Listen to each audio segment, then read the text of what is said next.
پڑھتے رہو تم اپنے آقا پر درود، ہے فرشتوں کا وظیفہ الصلاۃ والسلام۔ اور میرے ساتھ آپ حضرات نعرہ لگا لیں، نعرہ تکبیر، نعرہ تکبیر، نعرہ رسالت، نعرہ رسالت، مسلک اعلی حضرت، مسلک اعلی حضرت حضرت پیر و مرشد جناب شاکر رضا صاحب نوری، نعرہ تکبیر، نعرہ رسالت۔ اب حضرت سے آپ نورانی و عرفانی تقریر کو سماعت کریں۔ بے پناہ شکر ہے، فضل ہے اللہ کا، اور ہم لوگ اپنی رب کا جتنا شکر کریں، جتنی تعریف کریں کم ہے کہ اس معبود برحق نے ہم سب کو اپنے حبیب کی امت میں پیدا کیا، اور نبی آخر الزماں کائنات کے والی رحمت تمام صلی اللہ علیہ وآلہ وسلم کا مستانہ دیوانہ بنایا۔ حضور سید ابرار صلی اللہ علیہ وآلہ وسلم پر اپنی آخری کتاب قرآن مقدس کو نازل فرما کر ہم سب کو اس کی تلاوت کرنے اور اس کے احترام کرنے کا ایک حسین حوصلہ عطا فرمایا۔ تو اس معبود کا ہم لوگ اتنا شکر کریں کم ہے کہ معبود برحق نے اپنی بارگاہ میں ہم سب کو اپنا سر جھکانے اور اپنے حبیب کی بارگاہ میں دل بچھانے کا موقع عطا کیا۔ اس معبود کا ہم لوگ جتنا شکر ادا کریں کم ہے جس معبود برحق نے ہم سب کو صحت بھی عطا فرمائی، جسم و جان کے ساتھ مکمل ایمان کی طاقت بھی عطا فرمائی۔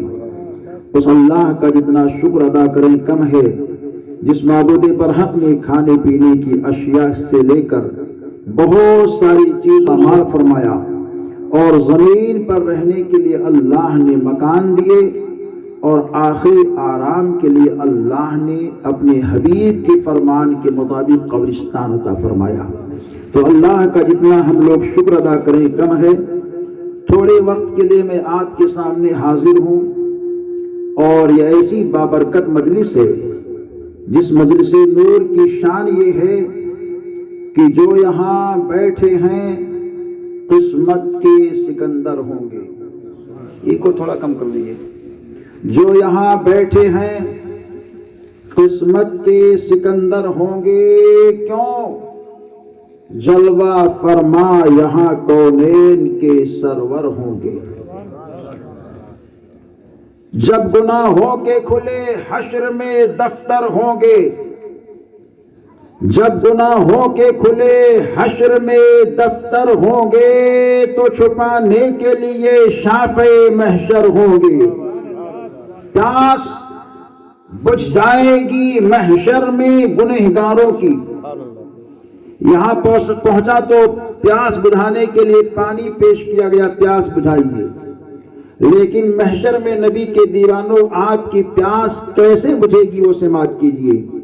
پیاس بجھ جائے گی محشر میں گنہگاروں کی، کیونکہ موجود وہاں ساقی کوثر ہوں گے، کیونکہ موجود وہاں ساقی کوثر ہوں گے، اور چاہے 100 بار کریں گنبد خضرا کا دیدار، چاہے 100 بار کریں گنبد خضرا کا دیدار، ہم سے اچھے تو مدینے کے کبوتر ہوں گے، ہم سے اچھے تو مدینے کے کبوتر ہوں گے، کیونکہ ادھر سے اڑتے ہیں تو گنبد خضرا کا دیدار ہوتا ہے، ادھر سے اڑتے ہیں تو شہر یار ارم، تاجدار حرم، نوبہار شفاعت کے دیار، وہاں کے خار، وہاں کے گلزار کو بار بار انہیں دیکھنے کی سعادتیں ملتی ہیں۔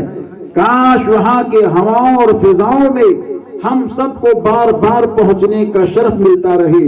5 وقتہ جو نمازی ہے تو سن لو لوگو، 5 وقتہ جو نمازی ہے تو سن لو لوگو، ان کے دل ہی نہیں چہرے بھی منور ہوں گے، ان کے دل ہی نہیں چہرے بھی منور ہوں گے، اور کیوں نہیں چومے قدم سارا زمانہ اس کا،